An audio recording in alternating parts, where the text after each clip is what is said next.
So we start off by seeing that Paige is waiting for the MRT. And here's an important detail to note. She is wearing a mask. Now, here when we say a mask, we don't mean like a Halloween ghost mask or something like that. She's wearing one of the masks that people wear when they are sick or if the air is really bad or something like that. I'll kind of give you a bit of a spoiler here. Paige is not feeling very well. That is why she is wearing a mask, so that she doesn't make other people feel ill with her illness. Right. As Pat pointed out, a mask is anything that kind of covers your face or part of your face.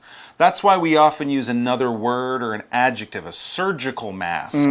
This is the kind of thing we might be talking about here. That's like what doctors or nurses might wear or what sick people might wear. A Halloween mask, oh, that's different. That would be like Superman's face or the Joker or a big vampire or whatever. So we often talk about this kind of mask or that kind of. In this case, it would be a surgical mask. So yeah, that's kind of telling people that Paige is not feeling well. And it says the platform is very crowded. Now the platform is that part in the station, not on the train, but in the station where you stand, and then when the train arrives, you step off the platform onto the train. We use the same term also for a proper train station. If you're waiting for the high-speed train to Kaohsiung or whatever, you also wait on the platform. So there's a lot of people there. It must be rush hour, before busy time, school, after school, something like that. Okay, so here Paige isn't going to talk to anyone just yet, but we're going to see what she's thinking a lot. And we see she's thinking, the train is here at last. And by train, we mean the MRT carriage. Now, we could say this is a carriage, it's a set of carriages, but when we're talking, most people just call it a train. Right, a train is just a collection of carriages. Exactly. And Paige says it's here at last. And we use this phrase at last when we've waited a long time or after a long time has passed and that period is finally over. You know, I've been sick, but I'm feeling better at last. When you've been waiting for the movie to start, you've almost finished your popcorn and then it gets dark. Oh, the movie's starting at last. I've been waiting for a long time. So there she is. She's been waiting for a long time. She doesn't feel well, and this is where she tells us what's up. She says, or she thinks, I really want to get home. I'm not feeling well. So if you're not feeling well, you're sick with something. It could be something minor, something serious, or maybe you're just tired and you just want to get home and, you know, take it easy. So she doesn't feel very comfortable. She's bu shu fu. She wants to get home. Yeah, what happens next is going to make her even more bu shu fu. Oh, no. We see lots of people push their way onto the MRT before others get off. Must be type A. It's super rude. Don't do it. We see people doing it all the time, especially on the orange line for some reason. Really? But stop doing it. Yeah. Don't wait for people to get off first. That's right. Then you get on the train. And they don't do it in Hong Kong, Korea, Tokyo, London, Paris, New York, Montreal, other places I've been. I don't know why they do it. It's easier to get on when you let other people get off first. There's more space. Anyways, so Paige is kind of thinking what I often think, and I think what you think. Why do people always push to get on first? It's kind of like pushing your way into an elevator when there are people trying to get off. You'll just get stuck in the door. And it's just uncomfortable and inconvenient and most importantly slow for everyone. And rude. And rude too. It's rude. So just wait. Anyways, so the next thing we have another scenario, a change of scene. So we're now on the MRT carriage and like the platform, it's really busy. And because it's busy, there are no seats and Paige has to stand. All right, so she's standing and there's no seats. There's probably not even room to move in there because it's so crowded or so busy. So many people packed in. Here's Paige thinking again. She's thinking, remember, she's not feeling well. She says, she thinks, I hope I can sit down soon. I feel even worse now. It's closed in. It's hard to breathe. People are, poking into her. So she's really not feeling good. Yep, and we see now that a woman with a baby gets up from a priority seat, those ones we mentioned earlier, right in front of Paige. Oh, okay, so this is one of the dark blue seats. Of course, a woman with a baby, that's the kind of person that we, want to sit on these seats. So Paige, though, she sees this, she's just thinking, I want to sit down. She sees the woman with the baby get up to get off the train, so she thinks, a seat! An empty seat or somewhere I can sit down, yay. All right, so our first word power word for today is this word, seat. S-E-A-T, seat. It's a noun. All right, so what is a seat? Well, basically, it's a chair. It's somewhere where you can sit down. We often talk about seats being somewhere in a place with maybe a limited number, like a seat in a movie theater or a seat at a concert. And you often use it maybe when you're watching something or when you're traveling somewhere. On an airplane, yes, it is a chair, but we wouldn't call that a chair. We would call that a seat. Same thing for a bus or a train. Excuse me, I think that's my seat, you would say in the movie theater or on the plane. We wouldn't really call it a chair. So it's a little bit different, but it is still somewhere to rest your body and to sit down. For example, I'm just going to the bathroom. Please save me a seat at your table. I'm just going to the bathroom. Please save me a seat at your table. Now, when Paige sees this seat, she thinks to herself, thank goodness. And this is a phrase which basically means I am very thankful right now. And we say it or think it to show how much we appreciate what just happened or what we just heard. All right, so next we have another kind of change of scene.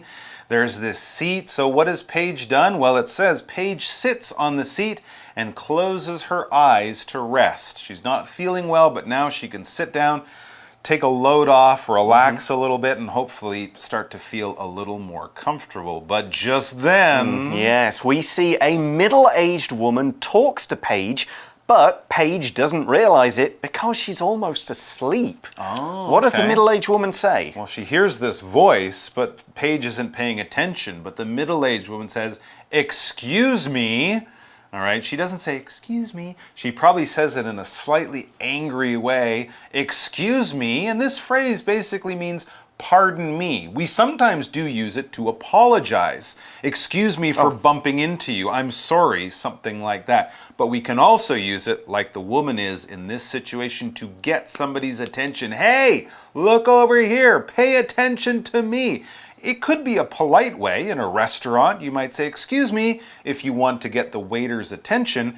But if you say it in a slightly more angry way, like, excuse me, you're showing that, hey, you're not happy about this situation and you want that person to stop and pay attention to you. So I think the woman is unhappy that Paige is there and on she's this priority seat. Trying to get her attention. Yeah, because Paige has got her eyes closed, so she needs to say something loud. Excuse me. Yeah, the woman also says you need to stand up and give your seat to this man.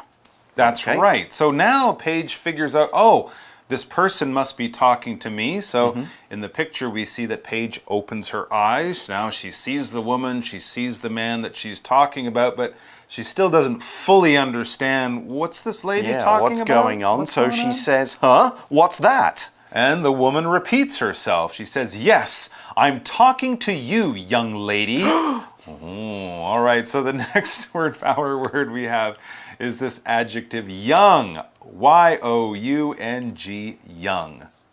Yeah, so the woman referred to Paige as a young lady. Well, young is basically talking about someone's age, especially talking about their age compared to being old. Young is basically the opposite of old, okay? So a young person might be someone who's a teenager, someone who's in their 20s, and we might say an old person was in their 60s or 70s or 80s or something like that, all right? We can talk about things being young too. A little plant would be a young plant, a kitten or a puppy. This is a young cat or a young dog. Kind of like a child? Sure, absolutely. But also something that's just doesn't have many years, hasn't been alive for very long. For example, we could say Pauline works in a kindergarten and she enjoys teaching young children. Pauline works in a kindergarten and she enjoys teaching young children because young children go to kindergarten. So obviously Paige is a student, she's still young, but the lady also referred to as young lady. Yes, lady is a polite and kind of formal way of referring to a woman. However, in this case, it's not actually being used very politely. The woman is saying, young lady. It's a kind of like, you, pay attention because you're younger than I am, and so I can kind of tell you what to do. It's that kind of feeling here. There you go. So the middle-aged woman, she continues, and she says to Paige in kind of a mean way, stop acting like you're sleeping and give up your seat. So she's basically telling Paige what to do, and she doesn't know that Paige is sick or anything like that. She thought that Paige was acting sick or pretending to be sick or pretending to be sleeping, I should say. Acting like she was sleeping. Her eyes were closed. The woman thought, I guess, that Paige was doing it just so she wouldn't notice. No one's going to bother me if I pretend to sleep. That's right. So you do it. The woman thought that she was just kind of being selfish and mean, and the woman wants her to stop doing this. Yeah, she says you have to give up your seat. Let's take a look at that phrasal verb give up, G-I-V-E, give up, U-P, give up, in our next word power word section. To give up something or give something up means you give something that is yours to someone else. Give up your seat means stand up, get off it, and let someone else have it. Here's another example. The bad guy told Derek to give up his money. The bad guy told Derek to give up his money, probably because the bad guy would hurt him if he didn't. Okay, next we see there's another sort of change of scene. Something happens, and it says Paige slowly gets up. So she stands up slowly. Remember, she's not feeling well. And an older man is standing nearby. So this is the man that this lady wanted Paige to give her seat to. An older man is standing nearby, but he doesn't take the seat straight away. He doesn't move to go and sit down right away. In fact, he says something. Yeah, he says, it's okay, I'm not going far. He's kind of like, I don't need the priority seat, I'm maybe only going 2 more stops, it's okay. All right, so he's basically saying, it's okay, I don't need to sit down. But the middle-aged woman says to the man, you should still have a seat. She wants the man to sit down, not because she's really worried about him being old or tired or anything. She's telling the man to sit down to sort of punish Paige. She says, this girl is a disgrace. So she's kind of insulting Paige and saying that she's acting in a very bad or rude way. And so the man should sit down just so that Paige can't, to teach her a lesson. Yeah, disgrace is something pretty bad to call someone. It means they're being so rude that everybody should feel bad about what happened. The woman also adds, she should give you her seat right away, meaning Paige shouldn't wait until someone says, excuse me, can I sit there? I need that seat. She's saying Paige should have paid attention, got up straight away, and given her seat to the old man. Let's look at the phrasal verb the woman used just then, right away. Right, R-I-G-H-T, away, A-W-A-Y, right away, it's our final word power word. So right away means immediately, right now, with almost no delay or waiting, or no waiting at all. We could also say straight away, do this thing straight away. Here's an example. Neil was tired. When he got home, he went to bed right away. Neil was tired. When he got home, he went to bed right away.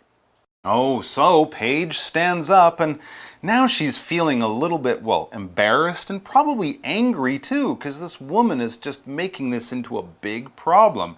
It says Paige stands up, feeling upset at the woman's words. She's been called a disgrace. She's been told to stand up. She's been told to. She's been made to feel like she did something really terrible. Yeah. But she's just sick. She just wants to sit down for a few minutes. Poor Paige. Poor Paige. And that's where we're going to have to leave her right now. We'll be back tomorrow to see what happens next. But right now, let's go to our wrap-up.